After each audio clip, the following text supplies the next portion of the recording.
Details on her finances and career. Paige DeSorbo has made it clear that she's a breadwinner. The Summer House cast member has found career success as a podcaster, touring across the nation with her show, in addition to being a social media influencer and author. In the process, she has been transparent about her financial situation, including how she received help during her early days of her career. Paige appeared on the podcast Nice Talk with Nikki Ogunake in June 2024, where she opened up about how her mom, Kim DeSorbo, helped her move to New York City after graduating from college, which had been a longtime dream of hers. Although she had no idea what she wanted to do, she knew she would be able to make her dreams come true. I said to my mom, "Look, I'll make a deal with you. If you help me move to NYC, and help me financially, and help me figure out what I want to do, I promise you, I will get a job within 6 months." And we didn't even tell my dad anything, the Giggly Squad podcast host recalled. So me and her had to kind of come up with this plan to convince him to even let me move to NYC. And obviously, because we're brilliant, we figured it out. We, made him think it was his idea. In an April interview with Briefing on Bravo, Paige reiterated that her parents paid her rent in Manhattan until she was able to land her first ever job as an assistant. How living in NYC empowered Paige DeSorbo to make her own money. On the Nice Talk podcast, Paige also opened up about growing up extremely privileged, asking her parents for money when she needed it. "And it was always my dad who would give me money and help me out," she noted to podcast host Nikki Ogunake. "Then, when I got into my 20s, especially in NYC, I watched money be thrown around in a very different way than I was used to." She revealed that she saw men offering to fly women out to places or pay for things, which made her uncomfortable. "I didn't really like it," she added, "and I think it was one of my biggest motivators to working because I was like, I want to do X, Y, and Z, but I want to do it when I want to do it. And I want it to be under my terms, and I want to go when I want to go, and I want to leave when I want to leave. So I need to make enough money to do exactly what you're doing, but you're not in charge of that." Why Paige DeSorbo wouldn't let ex-boyfriend Craig Conover help pay her rent. She reiterated this sentiment during a confessional in Summer House Season 8, Episode 5. Paige revealed that her ex-boyfriend, Southern Charm cast member Craig Conover, who she was dating at the time, had offered to pay for a portion of her rent for her new apartment, but she didn't want to be indebted to him. "I wouldn't go buy a car with Craig not being married," she said. "I wouldn't start a bank account with Craig not being married, so why would I take part of my rent from him? Also, I'm not going to be indebted to him, and then, what? He thinks he's gonna make decisions for my apartment? Get out of town." Paige elaborated on this during a confessional in Summer House Season 8, Episode 6. "I don't want your money. I don't need your money," she said. "Thank you so much. Let's put it towards something else." Paige DeSorbo aims to inspire others with financial independence. She noted on Nice Talk with Nikki Ogunake that she is so driven to make a name for herself in order to set a good example for her future kids and her Giggly Squad podcast listeners. This is why she was so insistent on Craig not paying her rent.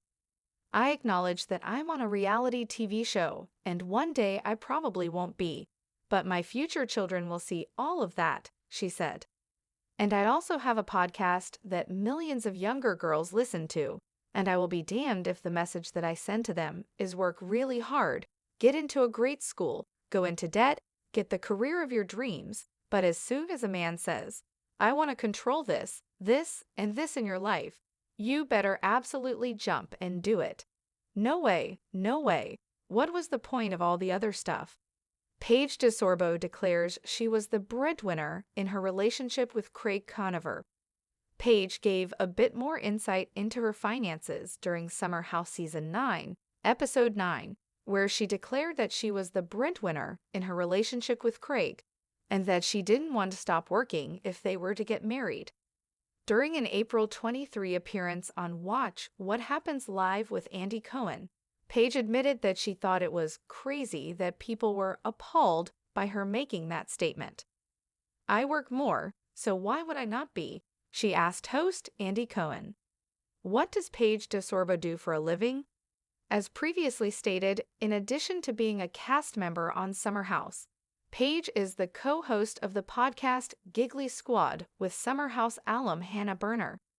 Together, they've written a book, How to Giggle, and just launched a new web series focusing on them. Trying new things. She is also a social media influencer and has partnerships with brands like Thierry Sema, who she became a brand ambassador for in March.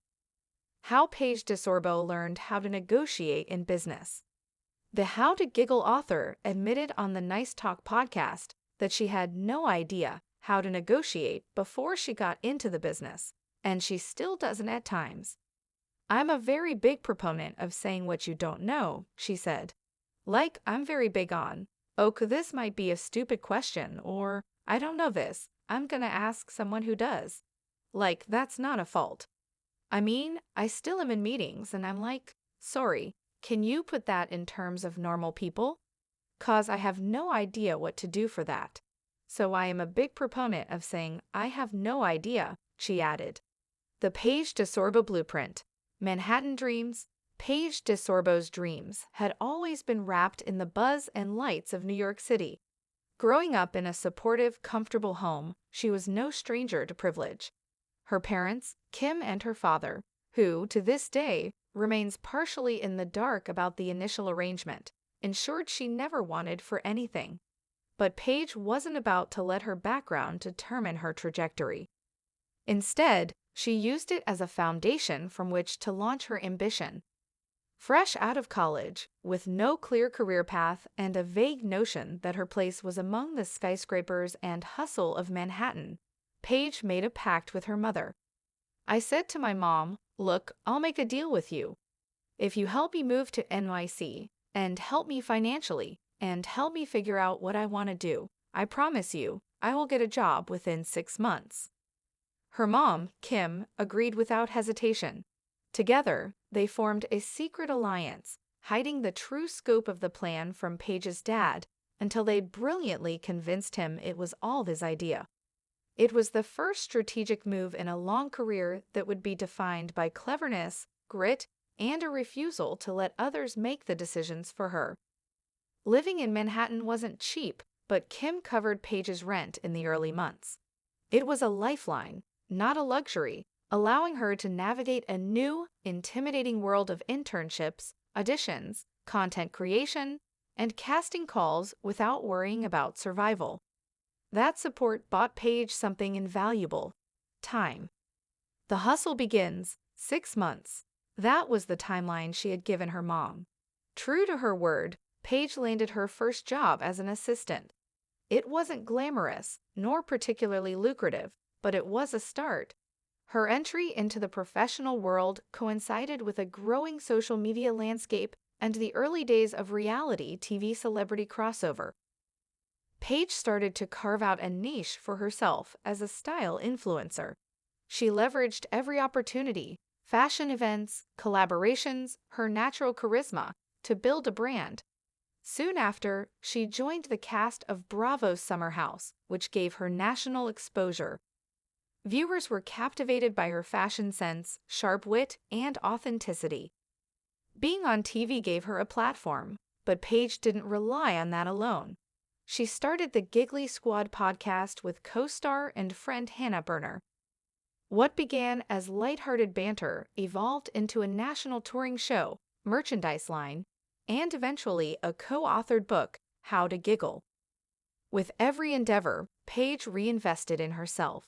She hired a financial advisor, took marketing meetings, learned how to read contracts, and asked dumb questions that often ended up being smart ones. "I'm a very big proponent of saying what you don't know," she shared on the Nice Talk podcast.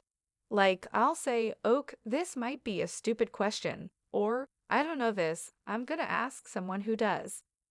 This humility and honesty allowed Paige to grow in an industry where pretending to know everything is often the norm. Money talks, but so does silence. Growing up, Paige never had to worry about money. If she needed help, her dad would step in. But Manhattan exposed her to a different kind of wealth and power dynamic, one where money wasn't always exchanged within families or earned through work. I watched money be thrown around in a very different way than I was used to, she told Nice Talk host Nikki Ogunake. Men offering to fly women out places or pay for things. I didn't really like it. This discomfort became her motivation. She wanted to travel, shop, and experience life, but on her terms. The idea of being financially beholden to anyone, especially a man, repulsed her. If she was going to succeed, it had to be on her own dime. That principle would later define her relationships as well. Relationships and rent. When Paige began dating Southern Charm star Craig Conover, their budding romance captivated reality TV fans. Their on-screen chemistry and off-screen loyalty made them one of Bravo's most-watched couples. But behind the scenes, Paige held fast to her financial independence. In Summer House Season 8, Paige revealed Craig had offered to pay part of her rent when she moved into a new apartment. To many, this might have seemed generous, romantic even, but Paige didn't see it that way. I wouldn't go buy a car with Craig not being married. I wouldn't start a bank account with Craig not being married, so why would I take part of my rent from him? She questioned. Also, I'm not going to be indebted to him. Get out of town. In a follow-up confessional, she doubled down. I don't want your money. I don't need your money. Thank you so much. Let's put it towards something else. These statements weren't just about rent. They were about agency. Paige wanted to send a clear message, especially to the young women who looked up to her. I acknowledge that I'm on a reality TV show, and one day I probably won't be, she said. But my future children will see all of that. I will be damned if the message that I send is, work really hard, get into a great school, go into debt, get the career of your dreams. But as soon as a man says, I want to control this, and this in your life, you better absolutely jump and do it. No way. What was the point of all the other stuff? Breadwinner. As their relationship deepened, so did the financial disparities. During Summer House Season 9, Paige unapologetically stated she was the breadwinner in her relationship with Craig. Some viewers were shocked by the declaration. Paige wasn't. I work more, so why would I not be the breadwinner? She said on Watch What Happens Live with Andy Cohen. I don't understand why people were appalled, and she had a point. Between touring Giggly Squad live shows, podcast episodes, sponsorship deals, book sales, and television appearances, Paige had built an empire. Craig, meanwhile, was successful in his own right, particularly with his sewing brand, Sewing Down South, but Paige's footprint was wider and more diversified. Despite her public earnings, Paige was thoughtful with her spending. She'd invested in her brand, worked with financial advisors, and prioritized long-term sustainability over flash. She wasn't interested in throwing money around to prove a point. Instead, she focused on freedom, having enough money to say no when something didn't align with her values. Negotiating her worth. In business, Paige learned early that confidence and curiosity were her biggest assets. She was self-aware enough to admit she didn't always know what to do in meetings, but brave enough to ask. I still am in meetings where I say, sorry, can you put that in normal people terms? 'Cause I have no idea what to do for that, she shared. This humility didn't hinder her, it propelled her. She worked with agents, managers, and a team of professionals she trusted, but never relinquished full control. Every brand deal, from her ambassadorship with TRE Seme to her podcast contracts, went through her filter of authenticity and alignment. Paige negotiated her way into deals that allowed her creative freedom, personal branding, and the ability to turn down partnerships that didn't feel right. That power didn't come overnight. It came from years of building trust, proving her value, and staying committed to learning. Influence, impact, and independence. Today, Paige DeSorbo is more than a reality star. She's a brand, a mentor, a businesswoman. She's sold out live podcast shows across the country. She's partnered with leading brands. She's authored a best-selling humor meets self-help book. And she's done it while maintaining full control over her narrative, image, and career. But perhaps the most powerful thing Paige has done is redefine what it means to be a modern woman in media. She's candid about her privileges but refuses to let them define her. She accepts help when needed but makes it clear that help is never a shortcut, just a stepping stone. She's vocal about financial independence, not as a buzzword, but as a necessity. Whether it's refusing rent money from a boyfriend, declaring herself a breadwinner, or demystifying business jargon, Paige's message is clear. You could be stylish and smart. You could be funny and financially literate. You can be supported and still stand on your own. The Paige philosophy. Paige once admitted she didn't know what she wanted to do after college. A decade later, she's done just about everything: reality TV, podcasting, fashion influencing, publishing, touring, and even dipping into entrepreneurship.